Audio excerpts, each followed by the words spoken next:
And the dogs and the people frolicked on the beach. So that's what you do to enjoy the ocean when you don't swim or have a personal watercraft or a sailboat. But honestly, I'm getting old, and this is how one started life, hanging on to the webbing of fast, gigantic beach cats that are probably as long, at least in my memory, as Touchstone is overall. And I'd park them on the beach and then take off into the wind when it would come from the north to the south, and they would take all the passengers, unpaid of course, just for fun.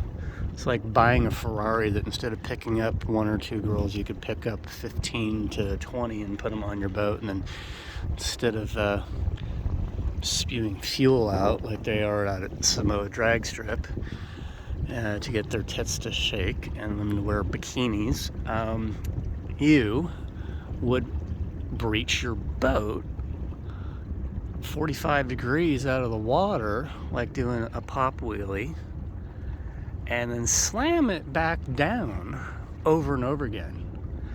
You didn't need hydraulics to do that. You just simply used the leverage of the wind to knock you over, like I did the other day, and took the entire galley and put it in the other side of the boat. From your perspective, without boating terms, the left side.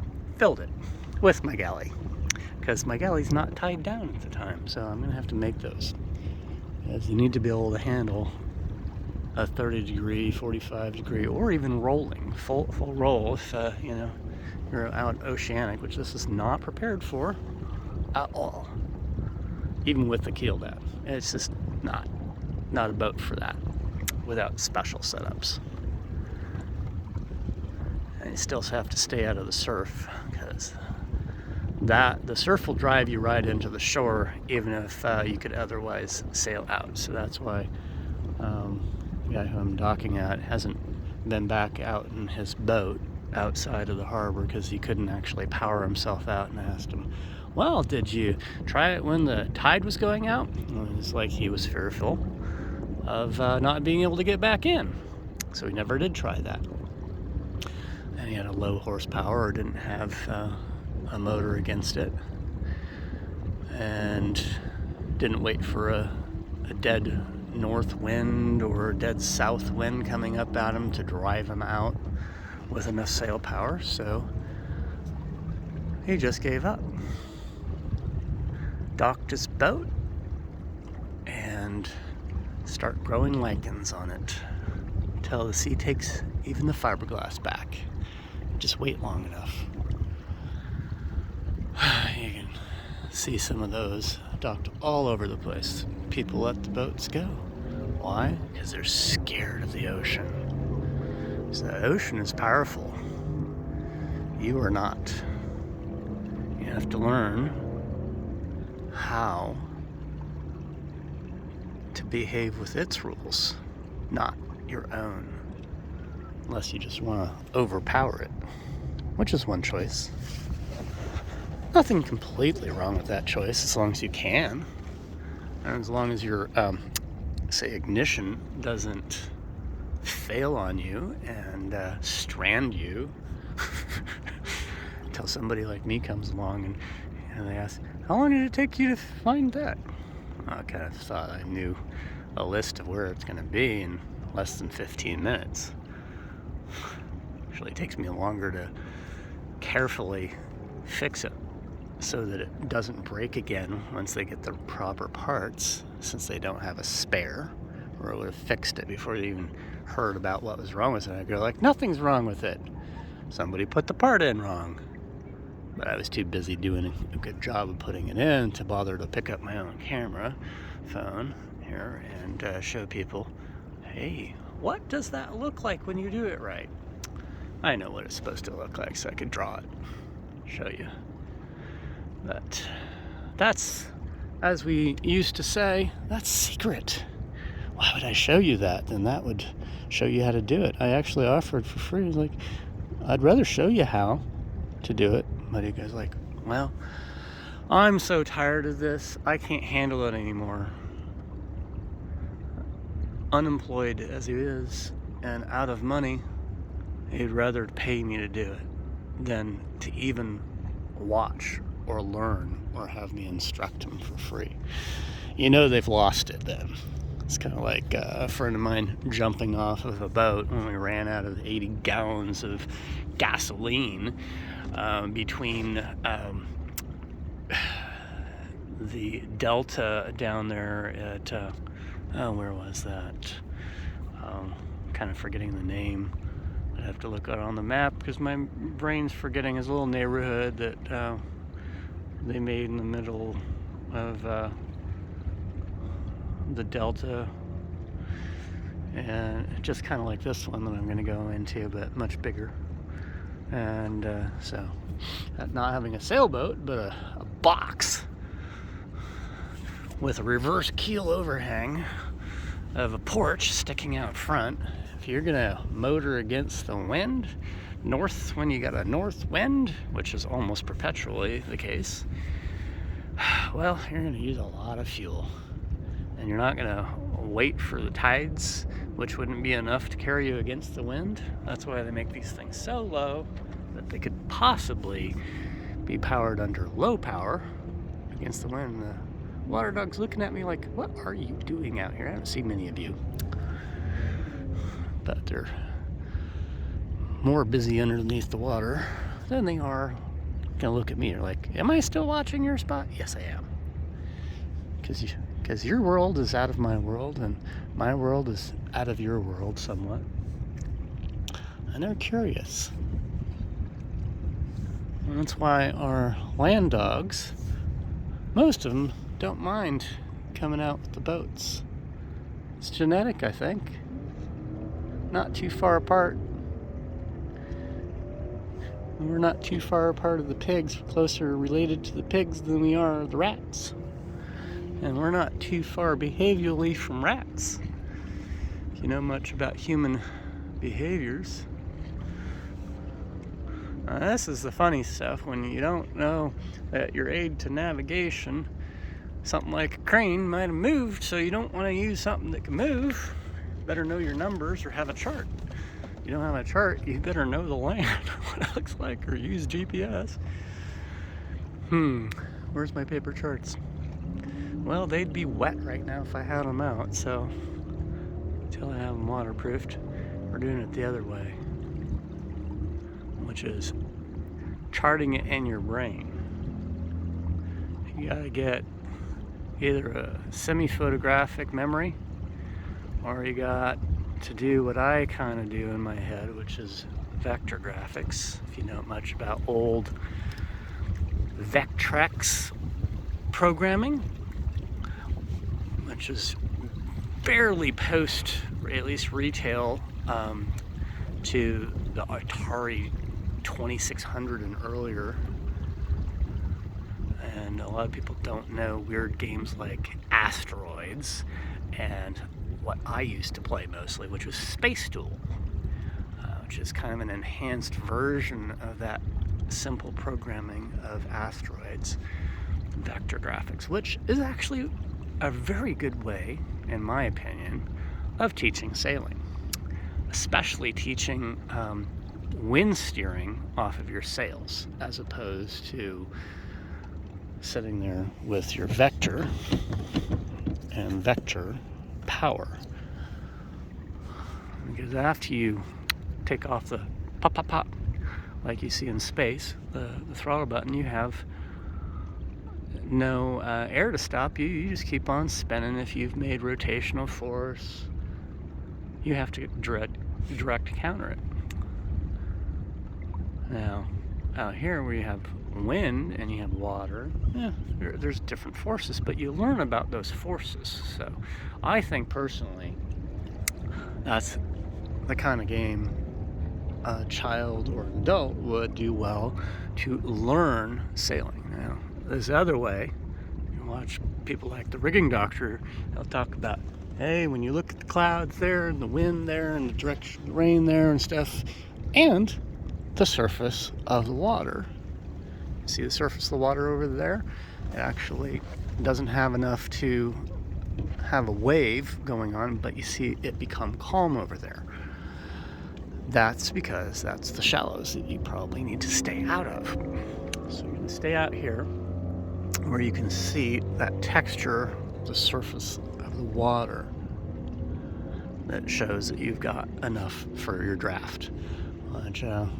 Watch a 9 or a 12-foot draft, deep draft sailboat try to come into Port Townsend and ground itself because they come too close to the side of the jetty because they haven't actually looked and seen where the shallows are. You got to know that. Well, I started in inland navigation in Sacramento River, and you better know where that stuff is. And you used to have no GPS, that was government, and you had charts, and the charts aren't right because that changes between the time they did a chart, a fathom chart of the river. Those things change, so you have to estimate what does that change. This is just a suggestion. It's like a serving suggestion. Reality may be different now. Like people talk about, well, who's come through these shallows down the Bahamas? Well, they have to check somebody else, or they have to use, well, it's like a minefield, you know, like what was their path that they made it out, or somebody else made it out, or how to sail oceans. He'll go out there in his dinghy, you know, less than 12-inch draft, less than this thing with all the keels and the rudder up where you'd have no control except for an outboard. And the outboard, you know, is polishing its prop off. I'll show you the prop polish from my ungrounding myself and unsticking and taking my rudder off. The moment you take the rudder off, now you don't have any control once you get ungrounded because you can't put it back in because now you're moving. It's kind of hilarious. Try to do something single-handed once you unrig a single point on a sailboat. As they used to say, you're clueless. By the way, this is a clue, which on a boom is a little bit less important because it's in a track. Up there on the jib, or when it's large, genoa, or a roller furling main, you know, head sail. You see tied on with that blue tie instead of the metal that was catching on my lifelines, even forward. They were not high, and I had the head sail, you know, 100% jib, low enough where it's highly effective. If you look at the race boats, they'll have the mainsail actually right on the house. That's why their house is down there. It's aerodynamic, and it doesn't allow any wind spill in between the boat, which is actually part of kind of like your own little mountain that's ramping up the wind speed and directing it off of the ocean straight up into the sails. Incredibly powerful. It's also keeping your you know, your center of effort lower instead of up higher, even though up higher you have more wind. But the whole point is to go where you want, not where the wind maybe wants to take you. You want to go that way. You see, okay, we got a lot of wind here, but then the jib is now out of wind. Now I'm angling in, that's what's killing it. So that's why the catch with the bowsprit sticking out there is sometimes far better. It's carried out at head sail out into clean air. So sometimes, you know, when you got a full broad wind, like nearer to a 90-degree angle to the boat, you can have your sails maybe overlap some because they're all directing the force. But eventually you angle back like this and you watch the mainsail's still powering because it's pushing me literally directly where I want to go. The keel is pushing me that way. As long as I have enough speed against the water speed, not the course over ground, but the water speed, that I actually have not just a drift. So if I angle too far upwind, eventually that's why you stop sailing. And you gotta look at, well, what's your speed over water? That's your knot meter, Explain old knot meters that would spin in the water, which actually Touchstone, if I gauge it all right, it has one, which is a free spinning prop. But you have to make a logarithmic, scale, or program it into some Raspberry Pi or some other thing that somebody's already made for me off of, a shaft RPM counter, because it's going to be different at lower speeds than it is at higher speeds. It's not going to be equal. So you can kind of see where the high water is, which I estimated, at least for this little short mast. I can go underneath the traffic bridge. And there's a pelican taking off. Yes, they can. This is the first seaplanes. Birds. Good design. Excellent designs. See? Which is what we call bow design. Some people will call that. It's like you look at animal genetic design or intelligent design and you go, how could I make my human artificial design more like the natural designs so that it works better? Because you know what, we really don't know what we're doing very much, so you have to learn. And see, I've got a wind coming in, filling my sail out here, and you look at the flag over there, like a telltale, and you go, the wind's coming at a different angle. Yep, that's how it works. And you see that little swell there? Tide's coming out, wind's pushing the top, but still, I'm moving, even compared to the surface water. So it's like, it doesn't look like I'm sailing very fast, but when you look at what's happening in the water behind you and on the side, to the texture of something floating in, you can go, oh, actually I'm moving along. It's like I'm just going against a current. And it gets shallower, the current gets actually stronger. So eventually your insufficient wind might not be able to push you against that very fast. So you don't want to completely go over there into the shallows where you can see it's glossed, and there, you see some birds up there waiting for low tide, because they'll go over the mud flats if there's a mud flat, or it concentrates the food, the fish, and the benthic or bottom sea life closer to their access, so they don't have to dive to go get it, and fish in the turbid water that they can't see kind of puts their food, like we would say, shooting fish in a barrel.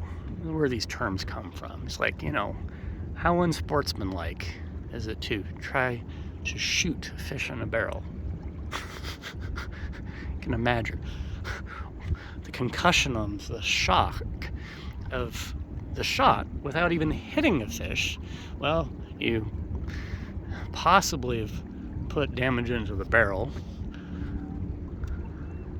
though not necessarily, because the bullets lose momentum very quickly in water.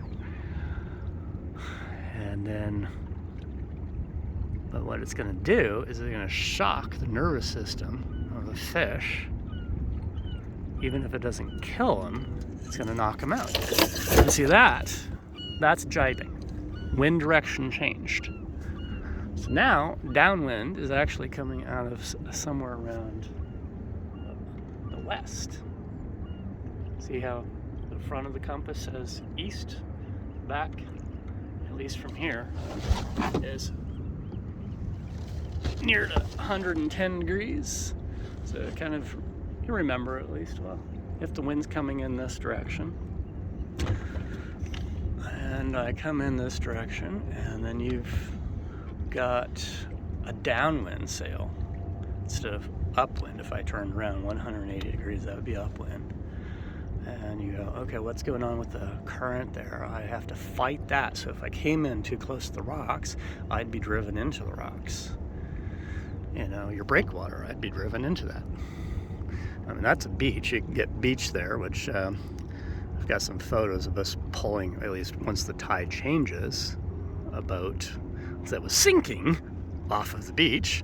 The only reason why it wasn't sunk was because it had two sponsons. It was a trimaran, and they had enough flotation and the sponsons, the outriggers, to keep it from fully sinking. And I repaired it only by overcoming it with a big pump, which if you had a drain or just a siphon and you had a long enough time up on the beach, where unfortunately the result is it's highly embarrassing, even if it's not our boat. The moment the other person, captain and myself, they asked would I like to help, and I go, sure, I'll help. One of three people. And go, well, we're going to repair it. Well, so a very young and aspiring, competent, I don't know if she wants to be outed for where she is and what she's doing, so I won't mention who it is. But I take good respect of the young, and especially the women who want to be involved in the maritime work. And so she is. And she's being trained, and hopefully she's enjoying that even more than I enjoy what I'm doing right now. It's gainful and positive things to do without actually being in the Coast Guard officially and something like that, which is a choice for some people. And I'd encourage that if you don't like military service, because you might not agree with all the morals of it. Look at the service arm that people don't think really is the military service, but it is one of them, the Coast Guard, and see if their actions are actually more in keeping with what you would call moral, non-war. So I would agree with most of their actions compared to actions requested of the military. Now you can see if the tide's coming out, I literally have to power up the tide, and you can see I'm being carried that way, so I have to change my angle here. So I'm going to have to release this line. As I said, it's already jibed, and see, now I got to change my rudder angle. Stay out of my rudder. If this was high wind, I'd be kicked off the boat possibly. Now this is why we don't single hand very much, because you need winches to power this.